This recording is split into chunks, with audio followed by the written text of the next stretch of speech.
gitu. Kenapa yang saya panggil tuh yang pernah punya usaha jasa boga catering gitu. Saya kenapa sih yang dipanggil ke itu gitu.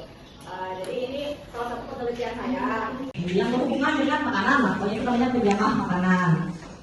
Jadi ini artinya higien perorangan pada penjamah makanan, jadi kebersihan pada penjamah makanan. Nah sekarang Ulun ada berkait lagi nih, kira-kira bisa lah Bapak Ibu menggambarkan higien perorangan itu yang kayak apa sih? Gitu kan pengertiannya lah. Ya, Ulun ada lagi surprise. Ya. Perangan itu pertama kali kita adalah sebuah kebersihan untuk keseluruhan. Yang pertama adalah kebersihan untuk pribadi, terutama tangan. Kita untuk menjamah sesuatu makanan itu kita harus benar-benar dalam keadaan bersih, kuku yang benar-benar tidak panjang untuk keseluruhan, dan kemudian kita menyesuaikan apa yang benar kita ambil. Kalau yang mau kita ambil itu barang itu berupa sayur, maka kita harus menggunakan alat. Kalau memang yang mau kita ambil segala sesuatu yang memang harus mempergunakan hal yang lain, seperti misalnya centong nasi atau mengambil nasi, kita tidak diperbolehkan mempergunakan langsung pakai tangan. Jadi hal higien perorangan ini semuanya, mulai dari kesehatan kita, terus cara mandi atau semuanya itu ada pada higien keseluruhan tubuh kita, mulai dari kita mandi, berpakaian, terus membersihkan tubuh dan segalanya. Kayaknya saya akan itu sekali. Terima kasih untuk Pak Habib, lengkap sekali, sempurna jawabannya Pak Habib, dapat door prize. Tepuk dulu. Betul saya.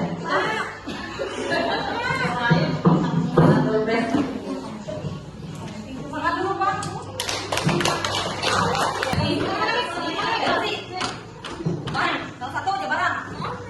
Untuk menghindari dari penyakit. Menghindari penyakit, menjaga kebersihan.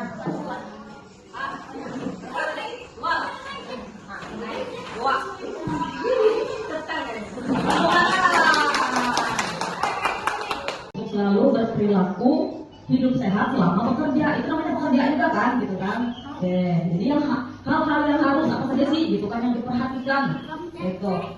Dalam kebersihan, itu pertama mencuci tangan, kemudian pakaian yang digunakan itu harus bersih, kata Pak Habib betul ya Pak ya, kukunya, gitu kan, perhiasan, gitu kan, harus jangan pakai perhiasan Bu, kalau misalkan lagi masak nih, gitu kan, namanya perhiasan ini kan logam gitu ya. Jadi sebaiknya dilepas, gitu kan, dan disimpan di tempat yang aman, gitu kan, takutnya kalau lupa, gitu kan, jadi yang aman, gitu misalnya. Kemudian memakai topi itu penutup kepala, gitu kan, kalau misalnya berjilbab boleh berjilbab atau pakai apa ya itu ya, sarung kepala itulah, gitu kan.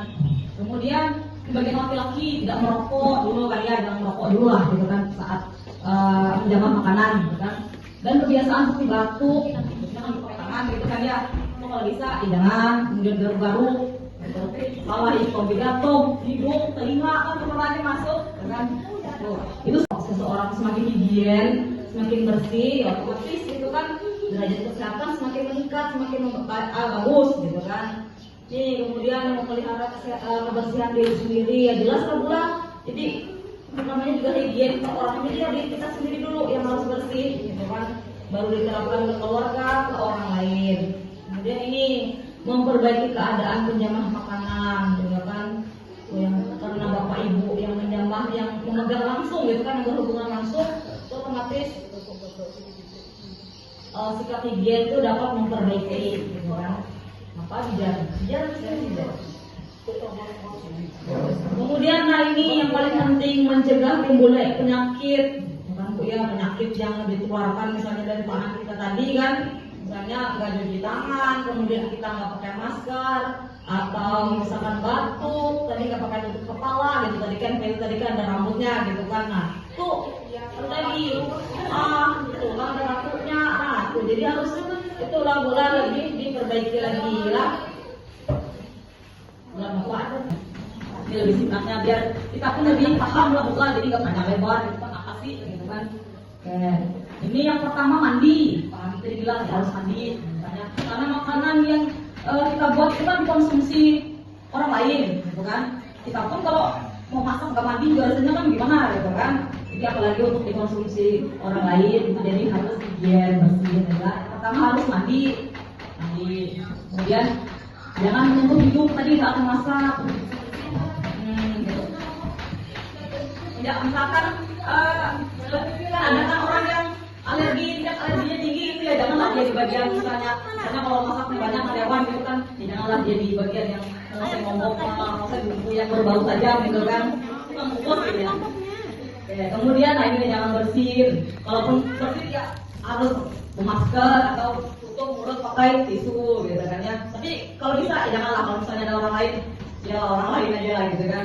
Jadi jangan merokok tadi sambil masak gitu, merokok. Kemudian kuku juga harus dilihat kebersihannya, dijaga.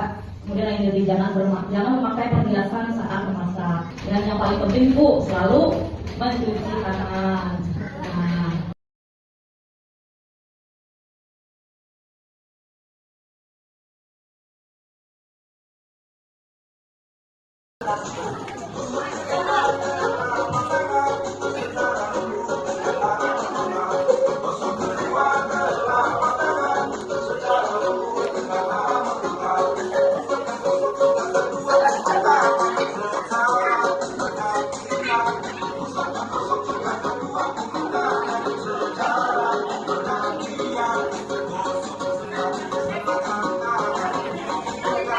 Nah, ini yang terakhir nih, kapan saja penjamah makanan harus mencuci tangan. Tadi ada keluar di itu tadi soal yang tadi.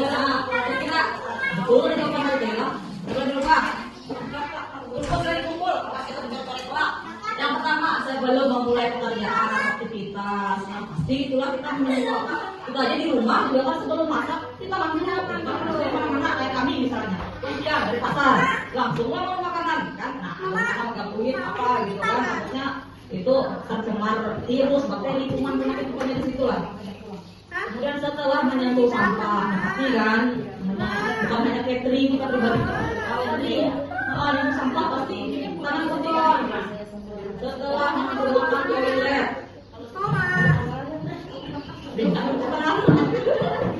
jadi harus pakai bulan, pakai sabun lah di tangannya.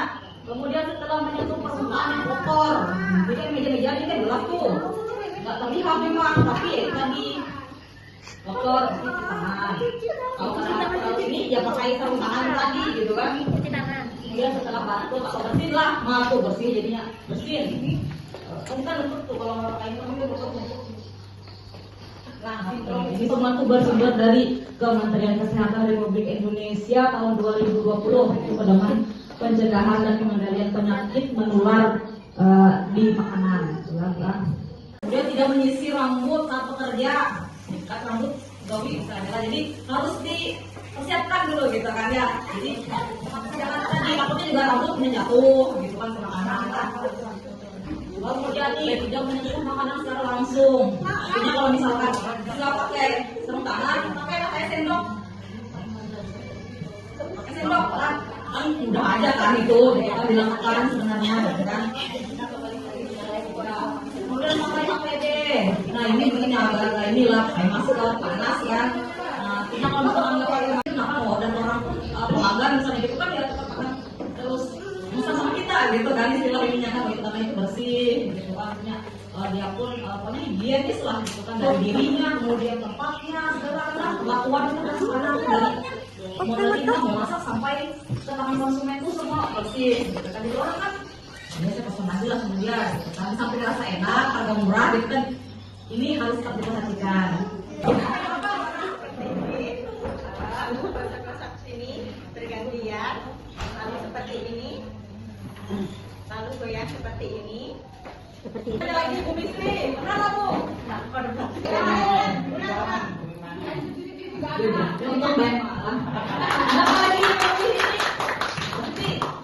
Sebenarnya yang perlu kita bahas itu banyak tentang perihal makanan atau higienisa atau kebersihan, itu banyak yang perlu kita bahas.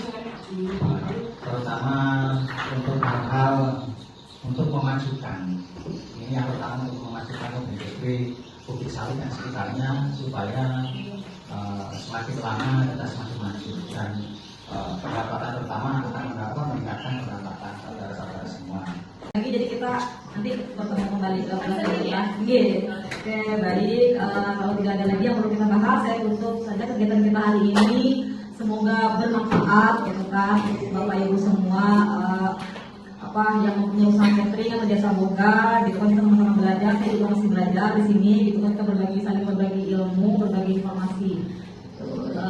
Mohon maaf kalau selama menyampaikan tadi itu banyak salah-salah kata saya kan gitu ya pasti kita mungkin ya berbagi informasi saja. Oke, terima kasih. Assalamualaikum warahmatullahi wabarakatuh.